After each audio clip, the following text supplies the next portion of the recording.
Hello, I'm George Liston, CA. Welcome to Dialogue, a program that explores the world of ideas and issues in international affairs, history, and culture.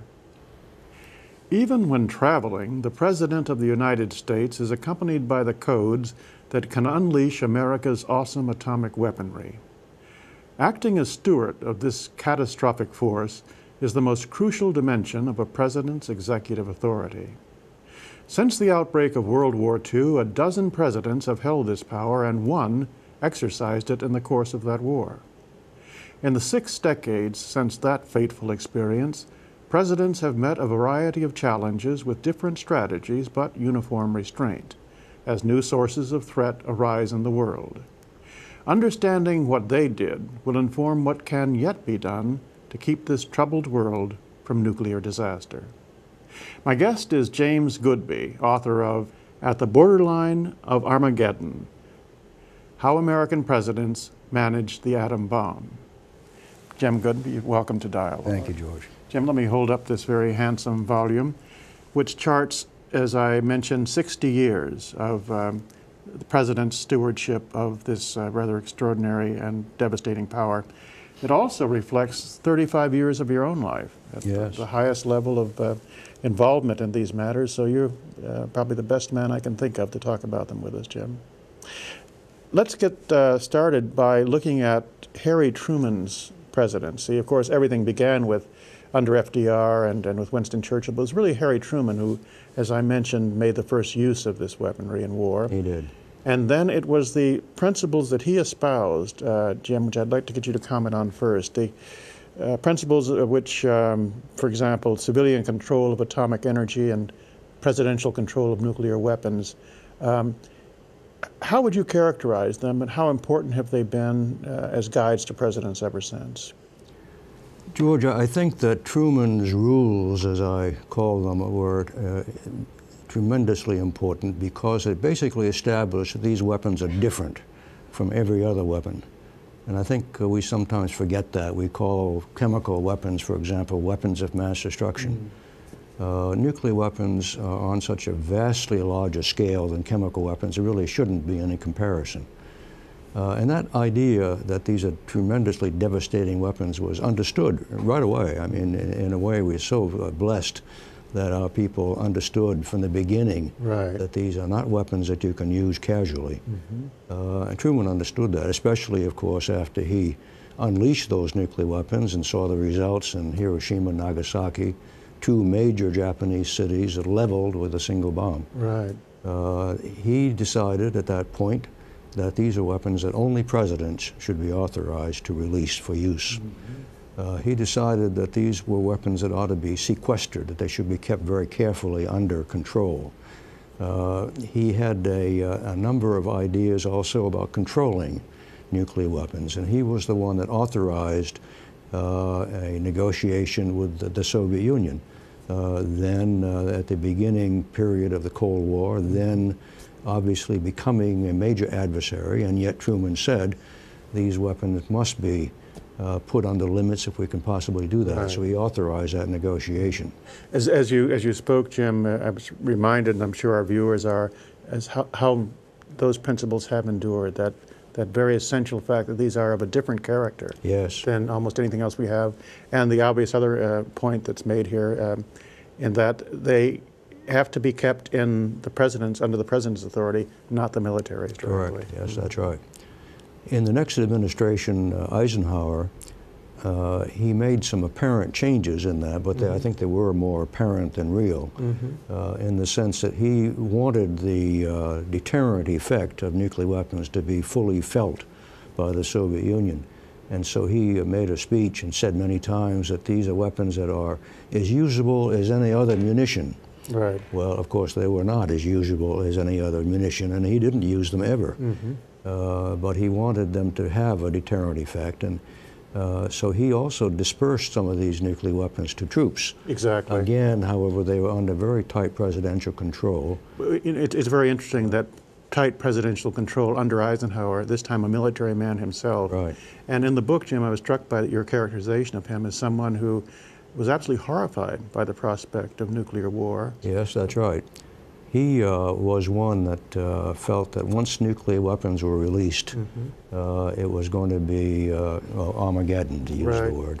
I don't think he felt that nuclear weapons could be controlled in any real sense. And he differed from succeeding presidents in that regard, because after he left office, of course, Kennedy came in. Right. And Kennedy felt that, well, we might get into a nuclear war, and I would like some options, as he put it, between the Holocaust and surrender. Right. I want to focus on the Kennedy administration, of course, following right on Eisenhower. But to stick with Eisenhower for just a moment more, Jim, it struck me that under his two terms, a couple of additional things were happening. It seemed to me that the congressional advocacy on this issue was growing at that time. Was. Yeah, I'm glad you mentioned that. And we got this very interesting term, which I've never seen anywhere else, atomic plenty, as a kind of a notion, which struck me, and correct me if I'm wrong, is we've got to have as much of this stuff as we can have. Yeah. Strongly advocated by Congress. So in addition, in a sense, to keeping the Soviet threat at bay, it seems to me Eisenhower also had to deal with a higher level of congressional activity on this. He did. There was a joint committee on atomic energy that was established, and it was an extremely powerful committee. It basically became almost a branch of the executive office, in effect. And what it said usually was decisive. And the idea that they had, and most people had in those days, was, well, we're ahead of the Soviet Union. We weren't ahead for very long, but we were ahead at the beginning. And there was an assumption that our technology was so advanced that we were going to remain ahead, almost for the indefinite future. But Sputnik in 1957 probably knocked that into a changed that. And Sputnik did a lot of things which are felt to this day. It created the sense of a missile gap. Yes. And from that time on, the issue of are we ahead or behind the Soviet Union became a major political issue. Right. And presidents won elections or lost elections on that one point very often. Well, one of them who at least partially won his election on that basis was John F. Kennedy.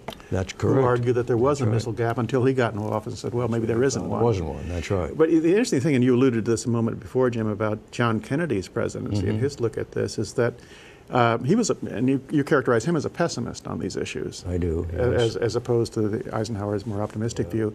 But that under the Kennedy administration, I got the sense that the possibility of tactical nuclear limited war became a matter of discussion and interest. Well, it did. It had been discussed actually during the Eisenhower administration as well.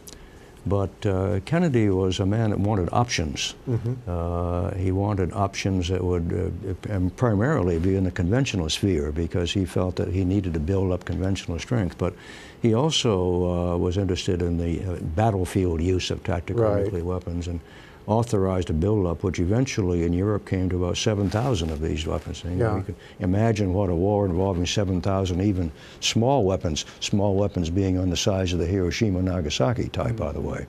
Well, that's interesting, because as you present that, Kennedy's interest in that development, and of course making it happen, it of course is what we can call managed nuclear war. Yes. And you use a very interesting phrase to characterize that, and perhaps all the thinking about it ever since, and that is, quote, a recipe for excess. Yes. That once you start thinking along those lines, you can easily get, administrations do get carried away. Exactly. No, I'm glad you picked up on that point, George, because this is one of the many, many instances of unintended consequences, and the history is full of those examples. And that's one of them. It's perfectly reasonable for a president to want to have control over nuclear weapons once they're in use. Eisenhower had little interest in that. Kennedy thought that was wrong.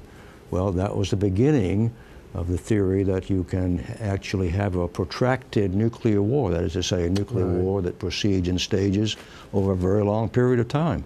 I myself have always regarded that as silly and a nightmare, and worse than that, madness. But the point you made is the basic one, namely that kind of philosophy leads you to build up more and more nuclear weapons, because you may have to strike many more targets than you otherwise would, and you have to be able to strike repeatedly after an enemy strikes you. Now, exactly. That kind of thinking, to my mind, is totally wrong, but that's the way we developed from that simple idea of controlling nuclear warfare. Well, the great triumph in this field, though, of the Kennedy years, in the diplomatic sense, of course, was the Limited Test Ban Treaty. And here we go back to something I said at the outset of the program, Jim. You were directly involved in bringing that about. Yes. Now we're in 2006. Looking back at that accomplishment, how do you characterize it now? What did it do? Well, I think it ratified, validated, if you will, the idea that negotiations with an adversary is reasonable, legitimate, and can have a good outcome. It basically was the first agreement in the nuclear field, and it showed it could happen. And so it essentially opened the door to a succession of other agreements. But I think in many ways the Limited Test Ban Treaty is the most, well, I'd put it this way, one of the 2 or 3 most important treaties, not for what it did in arms control, because all it did was put weapons testing underground, but even that was useful because it prevented radioactive fallout. But in terms of did it slow down the arms race, not very much. Yeah. But it was a breakthrough. Right. Is it the kind of breakthrough, Jim Goodby, that in spirit and perhaps in fact would lead to one of the great accomplishments under Lyndon Johnson's presidency? That, of course, is the Non-Proliferation Treaty of 1972. Yes. Was that a continuation? Yeah, it was exactly a continuation of that, because the Test Ban Treaty itself was seen in the beginning as a non-proliferation device. And in fact, had it been a comprehensive, total test ban, it would have been a non-proliferation device, because if you can't test, it's very difficult for you to build up an arsenal of nuclear weapons. Right. But the fact that it was limited, the fact you could continue testing underground, limited the usefulness of this as a non-proliferation tool. So they decided to add to it the Non-Proliferation Treaty, which basically said we're going to call a halt to the proliferation of nuclear weapons. We're going to limit the nuclear weapon states to those 5 who have them at this point in time. And we'll have a deal. We will try to disarm, we nuclear weapon states, if other nuclear states who don't, if other states who don't have nuclear weapons agree not to acquire them.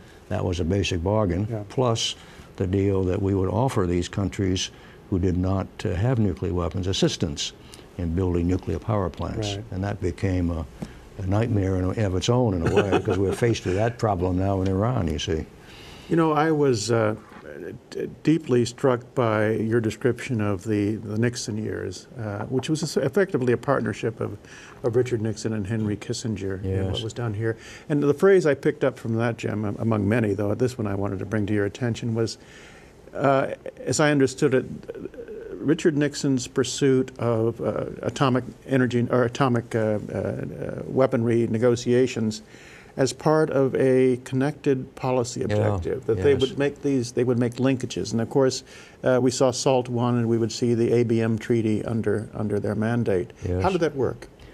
Well, it didn't work as well as it should have, frankly, because linkage only went so far.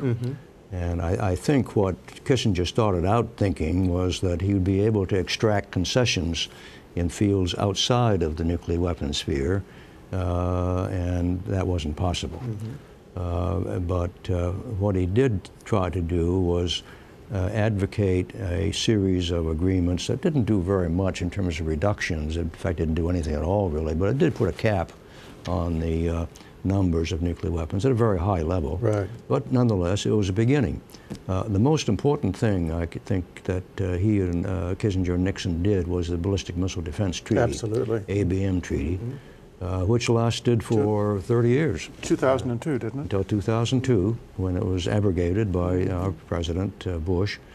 But it did a useful thing. There could have been, as Nixon himself said, an arms race, both with respect to ABM defenses, anti-ballistic missile defenses, and respect to offensive forces, because if a country sees a defense being built, it builds up an offensive force to overcome it. And that's the dynamic that was prevented from happening. As a reader, I'd have to say on this very point, Jim, that one of the impressions I took from this book was that the anti-ballistic missile theme issue is like a recurrent theme in this, and there's pressure for it, perhaps going back to the days of Eisenhower, and of course right up until today. That's right. An issue. So having this accomplishment under Nixon was quite a thing. Well, it was, but the thing that people often miss is that Lyndon Johnson actually went ahead and deployed a ballistic missile defense system. He was forced by Congress to do that, and he went ahead and did it. But within a year, and here's another one of these odd things that happens, within a year, the Congress is telling, we don't like this ABM system, we'd like you to get rid of it. Right. So there's a certain amount of fickleness in the public right. about this thing. Jim, I had, I still don't know quite how to characterize my own feelings about what I call the interregnum years, if you will, and perhaps that's a little bit too dismissive, but the Gerald Ford and Jimmy Carter presidencies, I'll turn to the master. How do you see them? Is it a continuation or a break with what had preceded them? Well, I called the chapter that had to do with Gerald Ford a time to plant, because he was only in office a little over 2 years. Right. But what he did was set in motion some ideas and a philosophy, if you will, that has borne fruit in later years.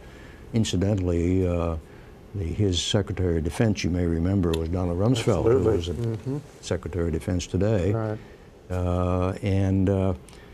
What Rumsfeld and Gerald Ford felt was that the idea of restraint as between ourselves and the Soviet Union was not working, that it had resulted in the Soviet Union taking advantage of this situation.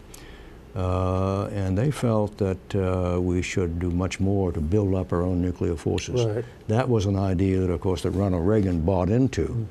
Also, an idea Ronald Reagan didn't buy into was very strongly pushed in the Ford administration, and that is this idea that we can have a protracted nuclear war, a war that goes on in stages over a long period of time. And so those ideas, which of course led to quite a big buildup of nuclear forces, were very, very important in those 2 years. Right. And as for Jimmy Carter, Jimmy Carter, in my mind, is a kind of a blighted presidency, a tragic thing. And part of it, of course, was that he was always under the gun because of the Iranian hostage crisis. It was a bad time economically, very high interest rates. Plus, I have to tell you, I don't think that President Carter had a kind of strategic view of some of these things. Right. And the result is each problem came up as a kind of a new problem that was solved on its own basis. You gave him high marks for his devotion to efficiency and management. Well, I did. I also gave him high marks for the fact that he did take non-proliferation very seriously and pushed it very hard, even in the face of friends who wanted to proliferate, like Germany wanted to sell Brazil a complete nuclear fuel cycle. He didn't let that happen. So he had principles that he felt were very solid, and they were indeed.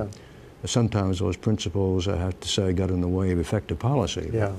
So that was a time that I think was not what he himself wanted to do when he came into office. Well, to contrast the Carter experience with the presidency that came after is really quite an extraordinary thing in itself, because to me, and I've mentioned this to you before, the most striking chapter in this book is the chapter devoted to Ronald Reagan's presidency. And it struck me, Jim Goodby, as just powerful because of the boldness of his vision. And I think you make a comment here, he's really reminiscent of Harry Truman in that sense. Well, that was Paul Nitze's comment about, yes, that was what he felt. The thing that struck me about Reagan, I met him a few times in the Oval Office, and I think I mentioned in the book at the very end, at one point he turned to me and he said, looking at me just like this, he said, "You tell people I'm willing to go as far as anyone else in getting rid of nuclear weapons." Now, he didn't need to tell me that. You know, I was his servant, in effect, taking his orders. He didn't need to tell me that, but he wanted me to know that because he felt so deeply about it. And in that respect, I think he was different from other presidents who also said that they didn't like nuclear weapons. But he was one of the very few, perhaps the only one, that really acted on that belief. And he did so in ways that we might consider strange today, some of us, but there had been a theory of arms control that had been in effect really since 1960. And that particular theory was aimed mainly at preventing a nuclear war, which is certainly a laudable objective. But it had no real interest in whether the levels of nuclear weapons were high or low or somewhere in between. And that was an idea that was anathema to Ronald Reagan, because he felt nuclear weapons were inherently bad and that we ought to get rid of them. Absolutely. And so he reversed, something like 20 years of U.S. policy and said, we're not going to tolerate arms control because that permits a buildup, which in fact it did. We're going to go in the opposite direction now. Yeah. And he pushed that very hard. And together with that, he came up with this Star Wars idea that many people saw as a kind of a game, but in fact, he had a rather interesting and innovative idea that he and Paul Nitze developed together with George Shultz. And the idea was that if you can build up defenses, then perhaps you can build down the offenses. And so it was a use of that idea of ballistic missile defense in a way that nobody either before or since has really used. Well, I must say, once again, I think you've explained it very well here. The reader sees the Reagan presidency, the Reagan philosophy, as a major break, really. It was a major change, yeah. It really was one of the few presidencies where a president almost single-handedly, turned the course of history in respect to the way we were doing business on nuclear weapons. Well, and of course, the course of history changed as well because the Soviet Union met its demise, largely because of President Reagan. We should emphasize here that the reason that Reagan was successful in doing this was that he had another, what I call revolutionary, another revolutionary in the form of Mikhail Gorbachev, who was willing also to take chances, and the two of them really the ones that should be given credit for ending the Cold War. In the interest of time, I'm just going to make a comment about the first President Bush's administration, Jim, and I think the book, and I think, and tell me if I'm right in saying this, so the book gives him deserved high marks for managing the dismantlement of that nuclear authority of the Soviet Union. I think of all the presidents that are covered in this book, he came in many ways, except possibly for Eisenhower, about the best prepared president we could have. He was a professional in many ways, and he had some very strong advisors, Brent Scowcroft, National Security Advisor, and James Baker as a Secretary of State. And that trio, those three men, were able to do wonderful things. I mean, as a professional diplomat in my career, I admire the way he worked at it. He brought an end to the Cold War. He basically finished what I think Reagan started, but he finished it in real style. I mean, he did a grand job, in my opinion, including some things that he did unilaterally in terms of getting rid of tactical nuclear weapons that we began talking about early on. He took them out of the deployment that had been in Europe for many years in other places. The next president in power, Jim Goodby, you well, you certainly do appreciate all the extraordinary things that Bill Clinton did as well. But you do level indictment that there were at least 3 missed opportunities in his two administrations. So. The thing he did well, and let's emphasize this, is that when the Soviet Union collapsed, we had a superpower with maybe 30,000 nuclear weapons. Now, it wouldn't have appeared to me that you could have that happen without some nuclear weapons being lost or stolen or maybe even used. And 2 senators named Richard Lugar and Sam Nunn devised legislation which permitted us to help the Soviet Union, later Russia, in getting rid of those nuclear weapons. And that's what Bill Clinton did so well. He picked up on that. Right. And you were personally involved in I was personally involved in that, too. We negotiated about 30 agreements with those countries of the former Soviet Union. And so what was important to do was to keep under control those, what they used to call loose nukes. And so that was a major achievement. Now, where I felt there were some lost opportunities, I was also working on trying to have some transparency and irreversibility, above all, in the dismantlement of nuclear warheads themselves. You know, what we talk about in disarmament is usually dismantling the missiles and the bombers. We don't talk about dismantling the warheads. Well, we started to do that in the Clinton administration, and regrettably, the Russians basically backed away from it. And to my great sorrow, Bill Clinton didn't push back on that. I wish he had. So that was a missed opportunity, I think. And further, I think we could have done a bit more in terms of getting a new strategic arms agreement, one that had more built into it in the way of cooperation with Russia than they really attempted to do. Jim Goodby, as we come to the conclusion of an extraordinary tour de force here in Tour de Horizon. It's an interesting subject for me. And very well treated too, I must say, in this book, and which is a reflection of what you've done in your first-hand diplomatic work on this. Let me give you the daunting challenge, and just the brief time remaining to us, of your take on the current administration's policies in regard to nuclear weapons. Of course, this administration widely characterized as very unilateralist in its approach. Yeah. Well, the whole history of the nuclear era has shown that the presidents typically have felt they needed to find some way of international control over nuclear weapons, which means that they put a great premium on rules and laws and on interdependence as opposed to independence. This president has not seen his security or the country's security situation in the same way. He has seen a nation that has more power than any other country in the world and ought to be able to go its own way to a greater extent than was possible in the past when there was a major rival. So he's not put as much emphasis on rules and norms and on interdependence. I think that's been a loss, frankly. Right. What he has missed, I think, is an opportunity to curb nuclear weapons by what Ronald Reagan did. I'd love to see this president do exactly what Ronald Reagan did and say, now let's try to eliminate nuclear weapons. We know that's a daunting task, but at least we can begin reductions. That's a powerful statement, Jim, and a good place to end this conversation, and I look forward to the next one. Thank you very much, George. Appreciate it. It's been my pleasure. Okay. And that's our program. We appreciate your comments, and you can reach us at dialogue at wilsoncenter.org. I'm George Liston, CA, and you've been watching Dialogue, a co-production of the Woodrow Wilson International Center for Scholars and MHC Networks. Dialogue is also on the MHC Worldview channel, which is available to public TV stations nationwide. For more information, go to www.mhzworldview.org. And please join us again right here next week. And thank you for watching.